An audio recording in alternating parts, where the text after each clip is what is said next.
Salut, c'est Guillaume. Je vous propose de découvrir un extrait du prochain épisode de Course épique. Course épique, c'est chaque semaine un invité, une course, une histoire hors du commun. Je vous donne rendez-vous tous les mercredis pour découvrir un nouvel épisode et vivre une grande et belle histoire de course. Mais avant ça, place à un extrait de notre prochain épisode. Là, je voudrais qu'on se mette dans ta tête le 15 juin. La chose que tu dis là, ta première foulée, le premier pas, là, le moment où c'est concret et ta première avancée, ton premier élan, qu'est-ce que tu as dans la tête? Je me sens libéré à ce moment-là.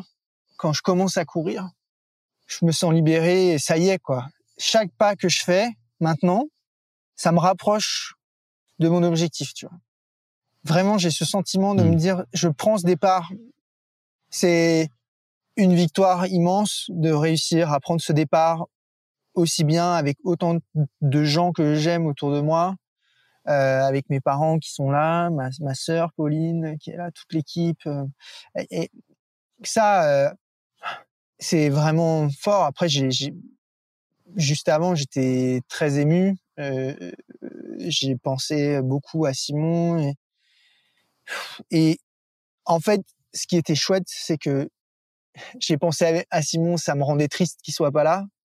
Et en même temps, je me disais, mais c'est incroyable à quel point quand on aime une personne, et ben on peut réussir à faire des choses dont on s'imagine pas capable. Tu vois, moi prendre ce départ déjà en si peu de temps, c'était à peine 1 an après son décès, c'est quelque chose de très fort. Et genre, même si je me suis dit je vais faire ça, au fond j'y croyais pas vraiment tant que ça avait pas eu lieu, tu vois.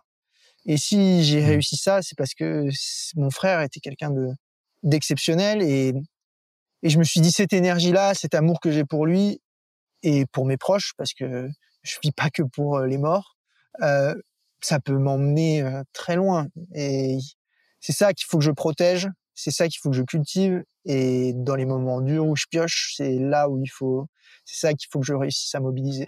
Tu nous l'as dit, donc il y a eu la première journée, et puis des questions sur ensuite la deuxième journée, sur la façon dont ton corps allait réagir.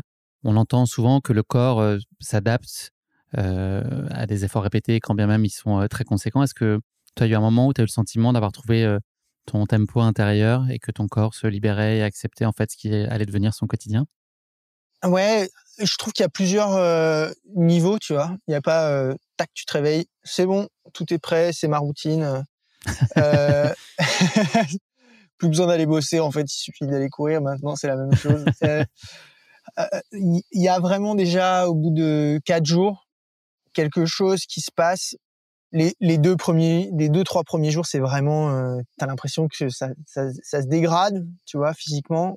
Et c'est un peu une sensation bizarre parce que tu sais que tu pioches tout le repos là que t'as accumulé là, ça y est, c'est les cartouches que tu grilles et ton état se dégrade en fait petit à petit et ça c'est assez stressant.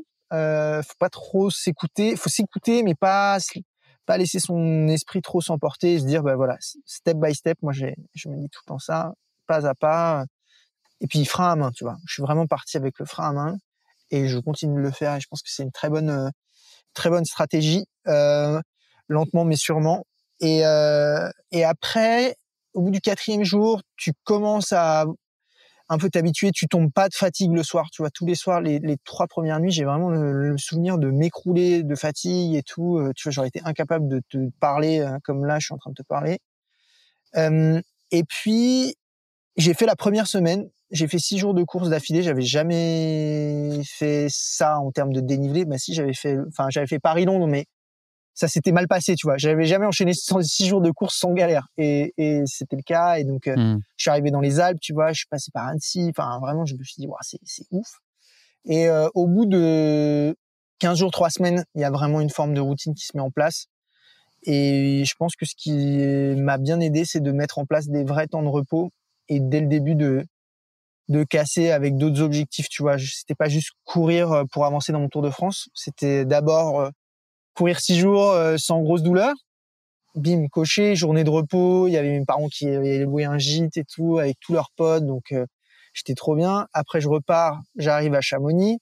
À Chamonix, j'ai 10 jours parce que il y a le Mont Blanc que j'ai fixé comme objectif. Donc, la course à pied, ça devient un peu le truc secondaire, voire presque un peu facile. Et là, focus sur un truc complètement différent. D'autres appréhensions, d'autres peurs, tu vois, qui se mettent en place, puis d'autres sources de bonheur, de plaisir. Et puis après, repartir. Et puis là, tu vois, en 2 semaines, j'ai fini la traversée des Alpes. Et en fait, là, ça fait déjà 1 mois, tu vois. Et au bout de 3 semaines, enfin, vraiment, quand je suis arrivé à Montier-les-Bains, je me suis dit, bon, là, je me sens bien, quoi, tu vois. Ça y est, j'ai mon rythme, j'ai ma routine, et je sens que je commence à être à l'aise. Et là, depuis que j'ai attaqué la Provence, finalement, il y avait un autre objectif qui était de passer 2 jours et demi à Moustier, qui est un endroit que je connais bien, du coup, près du Verdon, tu vois, avoir les Alpes derrière soi. Donc là, je recommence un truc de 15 jours qui est la traversée de la partie Méditerranée pour aller ensuite taper les Pyrénées, pardon, qui est encore un très gros morceau. Et mentalement, aujourd'hui, c'était le 2e jour de reprise sur la partie Méditerranée. C'était très dur. C'était très dur. J'ai pioché, j'ai eu beaucoup de moments où je me suis assis, je me suis arrêté. Tu vois, tu questionnes, tu te dis, mais là, en fait, je pars. Enfin, j'ai eu l'impression d'avoir fait un truc énorme. Et en fait, c'est le début, quoi. C'est le début.